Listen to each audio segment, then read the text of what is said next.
Amazing entry-level full-frame camera, useful features and is a workhorse of a camera. I just did a review of this product on my YouTube channel Christopher Cataldo in the video My Camera Bag 2019. If you're looking for more information on it, feel free to check it out as well as my other video.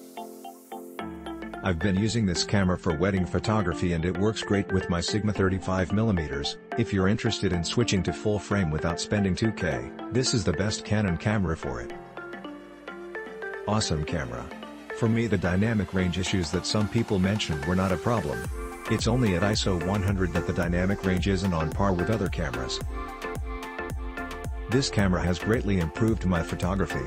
I have photos posted on my Instagram at Willetra1n.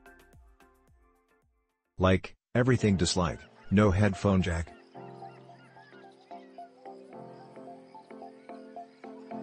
I've been a Canon camera user for years. I love this latest pre-professional full frame. It has a lot of bells and whistles in a normal-sized camera. Wi-Fi, professional settings, etc. The images I posted were all taken with this camera. They were edited in Affinity Photo software to enhance their color and details. Backstory: I purchased two of the original Canon 6D bodies in 2014 to use as a backup to my two Canon 5D Mark III bodies. It was a just-in-case purchase that I could use if my primary camera failed while covering a wedding. Eventually they started to accompany me on hikes, trips, and other daily life routines.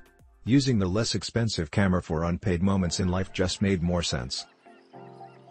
Why risk having an accident with my 5D Mark III when I could bring the less expensive Canon 6D, right? It didn't take much time for me to realize that the image quality was superb, dynamic range was acceptable, and ISO performance was not that much different than the 5D Mark III. So I made a cost savings analysis, ended up selling my 5D Mark III bodies, and purchased two Canon 6D bodies with money left to spare. Yes, I have 4 Canon 6D bodies. And yes, I use them to photograph weddings.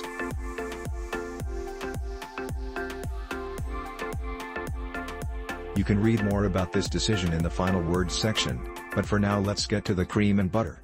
Review: weight and ergonomics: 6D, approximately 1.6 pounds including battery and SD card. 6D Mark II, approximately 1.8 pounds including battery and SD card. Diff. That exception is the rear thumb placement. I personally think the Mark II has a slightly more comfortable rear thumb placement than the 6D does. This solely has to do with the thumb ridge extending onto the SD card slot door. This point is more subjective than objective, but two photographer friends have agreed, so take that for what it's worth. Viewfinder coverage: 6D, 97% coverage. 6D Mark II, 98% coverage. Difference: 1%. Note: a 1% increase in coverage is very hard to notice. If I didn't know the 6D Mark II had 98% coverage, I would have assumed it had the same as the original 6D because I see absolutely no difference. Viewfinder IntelligenceE don't use it very often, but once in a while I will deploy the 6D's electronic level for either landscape or real estate.